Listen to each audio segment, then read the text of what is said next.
paulit-ulit na paggamit ng linya dun sa hustler. Pero di na ako nagtataka kung ba't binabayaran pati yung 3GS na mga bida brother. Dahil sa pagbobote at bakal, pangangalakal, pagre-recycle, kumikita mga squatter. Pag walang battle, walang hassle. Halatang batugan. Mukhang maghapon lang nakahiga to, tas pag uwi ng misis galing sa trabaho, siya pa magtatanong ng, ba't wala pang ulam?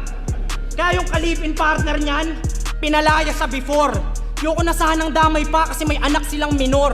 Pero shout out sa kalipin partner ni Slakwa na ang pangalan ay Gregor. Di ba magkalipin kayo dati ni Poison? Magkasama sa isang bahay, tas naglaban sa isa buhay, parang mga gago. Parang mga gago. Pag pinalayas nung walang sariling bahay, iiyak at walang tahanan naman to. Kabao nga magiging kwarto, abuluyan nyo na. Wala na nga sariling bahay, aking pakay, tutuluyan ko pa.